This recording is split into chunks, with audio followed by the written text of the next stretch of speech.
वंदे मातरम भारत की आत्मा की पुकार है। रविंद्रनाथ ठाकुर ने तो ये कहा था कि भारत को अगर समझना है तो वंदे मातरम प्रेम के भाव से समझिए। मातृ वंदना है, भारत माता की वंदना है, भारत माता का स्तुति गान है। लेकिन वो अन्याय भारत के साथ, भारतीयों की भावनाओं के साथ जो है किए गए, ये 1857 के प्रथम स्वतंत्रता संग्राम को विद्रोह और गद्दर पढ़ाया गया। किसने पढ़ाया था? अंग्रेजों ने तो नहीं पढ़ाया था। अंग्रेज तो बहुत साल पहले चले।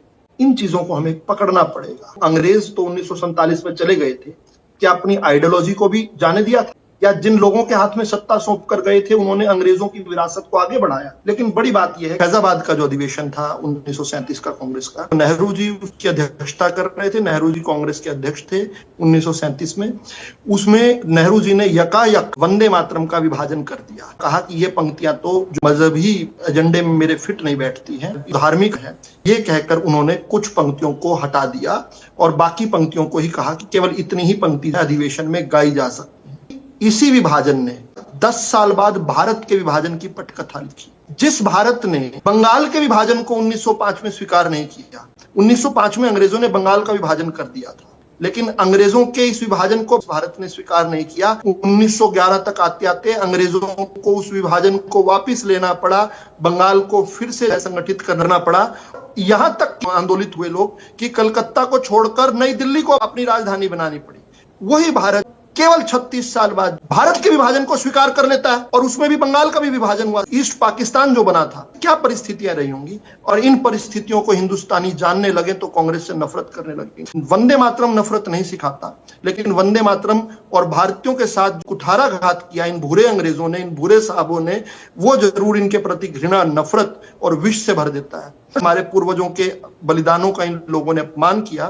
देखिए, लोकमान्य तिलक कहा करते थे कि वंदे मातरम ही भारत की आत्मा है। भारत को समझना है तो वंदे मातरम गाइए। लेकिन जैसे ही उनका देहांत हुआ और उसके बाद इस नेहरू खानदान ने कांग्रेस को कब्जा कर लिया, उसके बाद क्या क्या हुआ? 1 सितंबर 1937 को जवाहरलाल नेहरू ने ये लेटर लिखा है, जो मैं लेटर आपके सामने प्रस्तुत कर रहा हूं, जिसमें उन्होंने खुले तौर पर घृणा दिखाई है। राष्ट्रगान नहीं बनने दिया इसको। उसके बाद अंग्रेजों ने तो इस पर से आपत्ति जताते हुए यह घोषित कर दिया कि इसका उच्चारण भी जो करेगा वो भी अपराध है भारत में। और अंग्रेजों के जाने के बाद तो कोई नहीं रोकता था।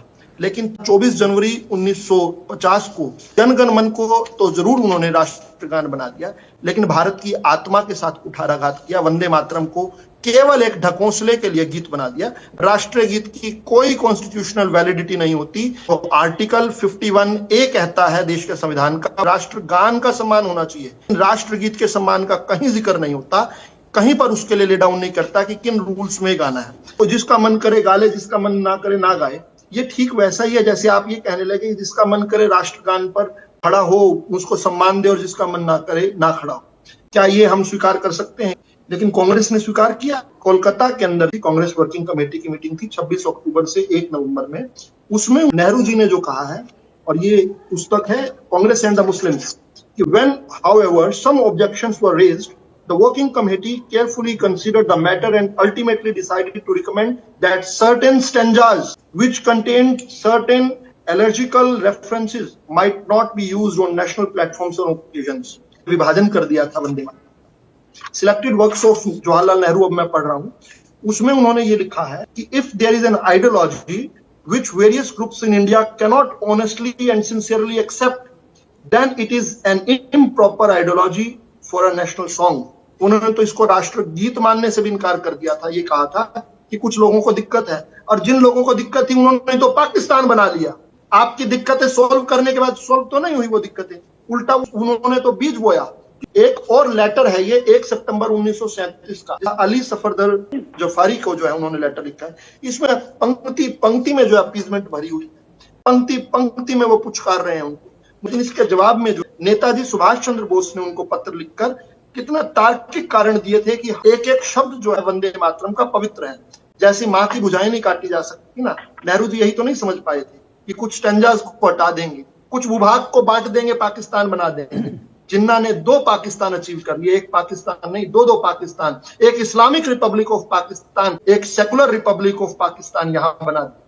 सेकुलरिज्म हमारे देश के संविधान का ओरिजिनल पार्ट प्रीफेस में नहीं था। बाद में चोरी से चुपके से 1976 में 42वें संशोधन में इंदिरा गांधी ने डाला प्रीफेस के अंदर, प्रियम्बल के अंदर कहा था बाबा साहब अम्बेडकर ने कि सारा संविधान भी बदल देना, प्रियम्बल को मत छेड़ना। उसके बाद डाला 1947 में जब देश आजाद हुआ, जन भावना थी कि वंदे मातरम हमारा राष्ट्रगान बने, लेकिन 1950 में आते आते एक धोखा किया जिसका मैं जिक्र कर चुका हूं। ताजी बात बताऊं, आज भी वही घृणा वाली जो भाव है वो सामने आता है। सोनिया की मनमोहनी सरकार थी, उसने 7 सितंबर 2006 को एक सर्कुलर जारी किया जिसमें उसने पहले तो कहा कि सभी स्कूल में वंदे मातरम का गान होगा, एक दिन के लिए केवल। लेकिन उसी दिन शाम तक आते आते मुस्लिम संगठन, खासतौर पर जमायत उलमा हिंद ने विरोध की धमकी दी, अगले दिन ही उसको वापस ले लिया। ये भी समझना पड़ेगा कि किन परिस्थितियों में ये गीत लिखा गया था। 1870 का वो साल जब अंग्रेजों ने सर्कुलर निकाला और उसमें कहा कि एक गीत को हर सेरेमनी में गानी पड़ेगी, और वो था गॉड सेव द क्वीन।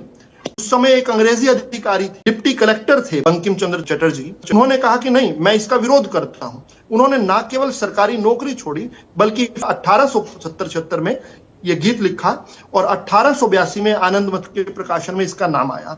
मुद्दे की बात यह है कि एक तरफ तो एक अंग्रेजी अधिकारी अंग्रेजियत की इस बात को छोड़ते हुए भारत के राष्ट्रीय स्वतंत्रता संग्राम के इस आंदोलन के साथ जो इस गीत को जोड़ देता है, और एक तरफ कांग्रेस जिसको एक अंग्रेजी अधिकारी ने बनाया था और कहा वो भारत के स्वतंत्रता संग्राम को गिरवी रख देती है अंग्रेजों को। इसका आज अगर चिंतन नहीं होगा, आज फिर हम एक और अन्याय करने